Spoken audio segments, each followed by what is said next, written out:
Hello guys, मैं आशीष मौर्य आप लोगों का MKB एकेडमिक यूट्यूब चैनल पर हार्दिक स्वागत करता हूँ। हम लोगों ने पढ़ा था संज्ञा, आज हम लोग पढ़ेंगे सर्वनाम। आज का हमारा टॉपिक होगा सर्वनाम। इससे पहले आप लोग जो भी हम लोग पढ़ाते हैं उसको ज़्यादा से ज़्यादा शेयर किया करो, जिससे सभी भाई बहन के पास पहुंच जाए। और लाइक कमेंट करके हमें अपने सुझाव या कोई समझ में ना वो पूछ सकते हैं कमेंट के माध्यम से, और लाइक कर सकते हैं। साथ में जिन लोगों ने अभी तक चैनल सब्सक्राइब नहीं किया है वो सब्सक्राइब कर सकते हैं। तो हमारा टॉपिक क्या है? सर्वनाम। अब हम जानेंगे सर्वनाम है क्या। तो सर्वनाम जो संज्ञा के स्थान पर जो शब्द हम प्रयोग करते हैं उसी को हम सर्वनाम कहते हैं। यानी कि वो शब्द जो संज्ञा के स्थान है। संज्ञा क्या था? किसी वस्तु, स्थान, व्यक्ति के बारे में जब हम बोध कराते हैं तो उसके बारे में उसका नाम इत्यादि लिखते हैं तो क्या था? संज्ञा था। और जब उसी के स्थान पर हम कोई दूसरा शब्द लिख दे तो उसी को हम क्या कहते हैं? सर्वनाम कहते हैं। जैसे सर्वनाम में जैसे मोहन लिखते थे संज्ञा में, मोहन स्कूल जाता है, तो ये हमारा क्या था? संज्ञा था। लेकिन अगर मोहन की जगह में सीधे मैं, तुम, वो आदि कोई भी शब्द लिख दे, स्कूल जाता है, तो ये शब्द है, कोई एक शब्द लिखेंगे तो हमारे क्या हो जाएगा? सर्वनाम हो जाएगा। तो हम इसके डिफिनेशन पहले लिख लेते हैं। सर्वनाम क्या है? तो सर्वनाम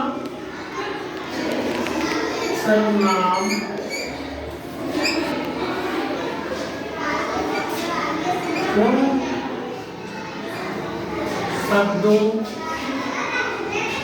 को कहा जाता है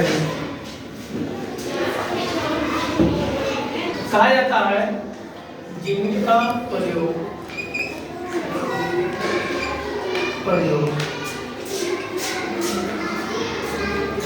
संज्ञा के स्थान पर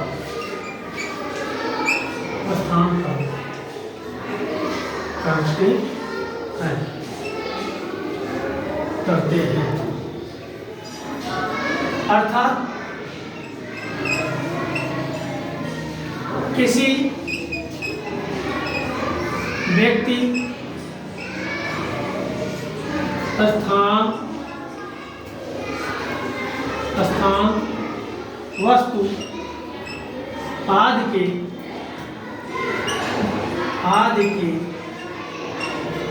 नाम की जगह जो शब्द प्रयोग करते हैं, जो शब्द प्रयोग करते हैं उसी को हम क्या कहते हैं? सर्वनाम कहते हैं। जैसे कौन कौन शब्द है?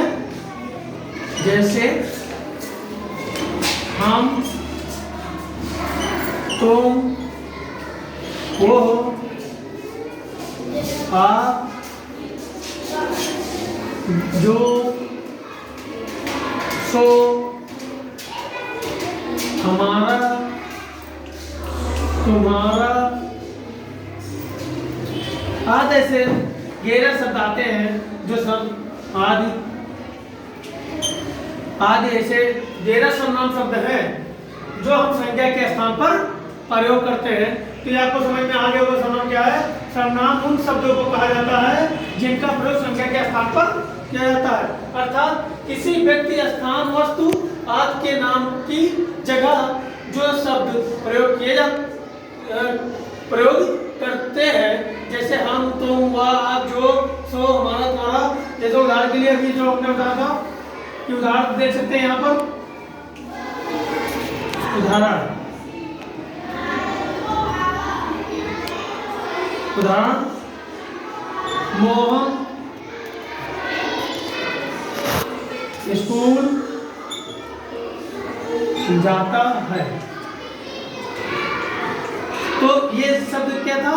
संज्ञा था। अब संज्ञा के स्थान पर हम क्या लिखें? वो, यानी इसमें कोई भी शब्द लिख ले, वो स्कूल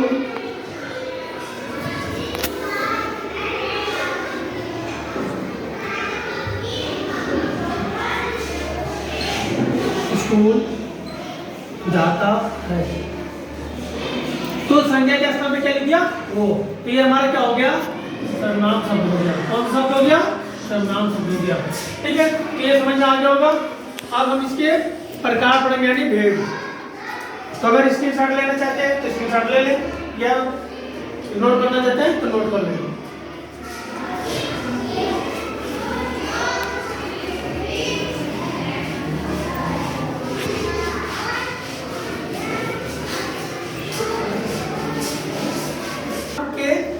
अब यहाँ पे एड डालेंगे के प्रकार। तो ये मुख्य रूप से 6 प्रकार से हैं। पहला है पुरुषवाचक। क्या है? पुरुषवाचक सर्वनाम। सर्वनाम। दूसरा है निश्चयवाचक।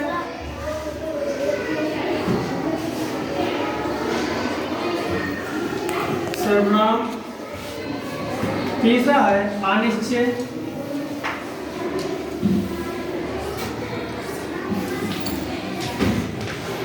अनिश्चयवाचक।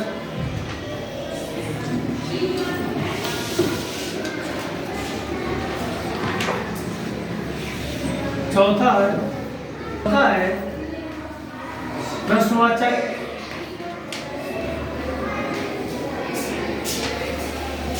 सर्वनाम। पांचवा है संबंधवाचक।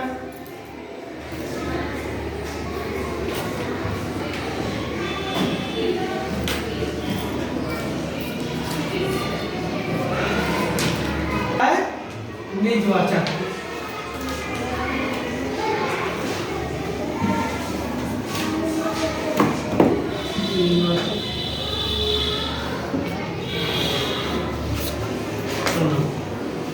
तो ये हमारे सर्वनाम के 6 प्रकार हैं। पुरुषवाचक सर्वनाम, निश्चयवाचक, अनिश्चयवाचक, प्रश्नवाचक और संबंधवाचक और निजवाचक। तो ये 6 प्रकार से हैं। तो हम पहले जानते हैं पुरुषवाचक। पुरुषवाचक में क्या है? जब बोलने वाला या सुनने वाला इत्यादि जब व्यक्ति का बोध होता है, यानी श्रोता का या मतलब बोलने वाले का, दोनों का क्या होता है? जब व्यक्ति का बोध होता है तो क्या होता है? पुरुषवाचक सर्वनाम कहलाता है। जैसे मैं, तुम, वो, ये क्या है? जब इनका बोध होता है, जैसे मैं कहता हूँ वो स्कूल गया, यानी जब किसी व्यक्ति का जब बोध होता है तो क्या कहलाता है? पुरुषवाचक सर्वनाम कहलाता है। फिर निश्चयवाचक, जब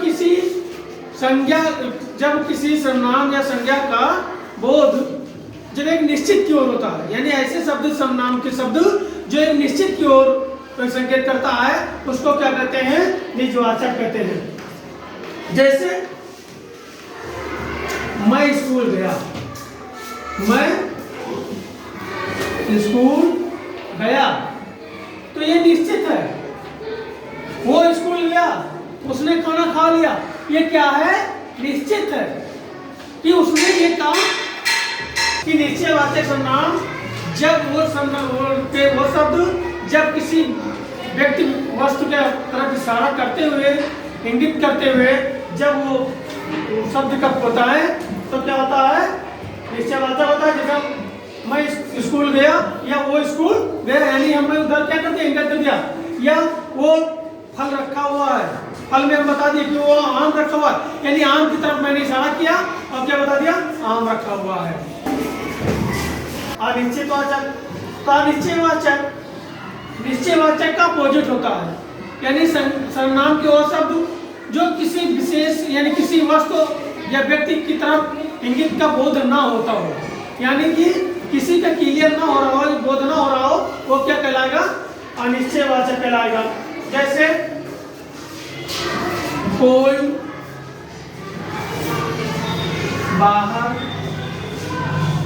बैठा है, कोई बाहर बैठा है, यानी उसमें निश्चित नहीं है कौन है बाहर, कोई भी है। टोकरी में कुछ फल रखे हैं, टोकरी में फल रखे हैं, कौन सा फल रखा है? कोई निश्चित नहीं है, तो ये क्या हो गया? अनिश्चयवाचक सर्वनाम हो गया। फिर हमारा आता है प्रश्नवाचक सर्वनाम। तो प्रश्नवाचक सर्वनाम, सर्वनाम के वो शब्द जिसमें प्रश्न का बोध होता हो, वो प्रश्नवाचक कहलाते हैं। जैसे क्या मैंने आपसे कुछ कहा, क्या मोहन स्कूल गया था, क्या वो कल आया था, तो जब प्रश्नवाचक का बात आ जाती है, क्या, क्यों, कैसे इत्यादि शब्द का जब प्रयोग होता है तो प्रश्नवाचक सर्वनाम कहलाता है। कि संबंधवाचक सर्वनाम, जब सर्वनाम के वह शब्द जब किसी व्यक्ति विशेष के से दूसरे के साथ संबंध स्थापित करते हैं तो क्या कहलाता है? संबंधवाचक सर्वनाम कहलाता है। यानी जब किसी से हम संबंध की बात करते हैं कि राम मेरा दोस्त है, यानी कि वहां पे एक संबंध स्थापित कर दिया, कौन सा उनका, तो जहां पे एक संबंध की बात आती है वो क्या होता है? संबंधवाचक सर्वनाम। एक कहावत है, जैसा करोगे वैसा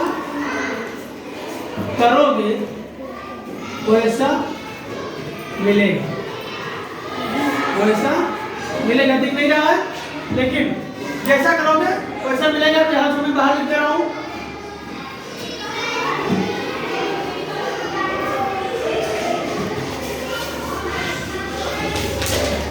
संबंधवाचक का जैसा करोगे वैसे मिलेगा, यानी कि जब व्यक्ति या वस्तु के साथ संबंध स्थापित करते हैं तो हमारा संबंधवाचक कहलाता है। अब आता है निजवाचक सर्वनाम। यहाँ पे रख हो गया सर्वनाम के वो शब्द जो स्वयं के लिए प्रयोग किए जाते हैं, वो शब्द जो स्वयं के लिए प्रयोग किए जाते हैं वो निजवाचक कहलाते हैं। जैसे मैं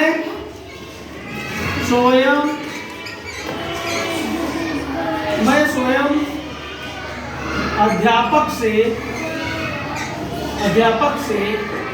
मिला था, या मिला हूँ, यानी यहाँ क्या हो गया? स्वयं, यानी खुद की बात आ गई। मैं खुद गया था, मैं स्वयं की मतलब मिला था। तो जब स्वयं की बात है या पर्सनल बात आ जाए तो क्या कहलाता है? निजवाचक सर्वनाम कहलाता है। तो ये हमारा था सर्वनाम के प्रकार, और हमने आज पढ़ा सर्वनाम और उसके प्रकार, जो आपको पुरुषवाचक सर्वनाम, निश्चयवाचक, अनिश्चय, प्रश्नवाचक, संबंधवाचक और निजवाचक, ठीक है। तो ये हमें आशा है कि आपको सर्वनाम समझ में आया होगा। अगर कुछ समझ में नहीं आया तो कमेंट बॉक्स के माध्यम से आप मुझसे पूछ सकते हैं, या कोई सुझाव देना चाहते हैं तो सुझाव भी दे सकते हैं। इसी के साथ जय हिंद, जय भारत।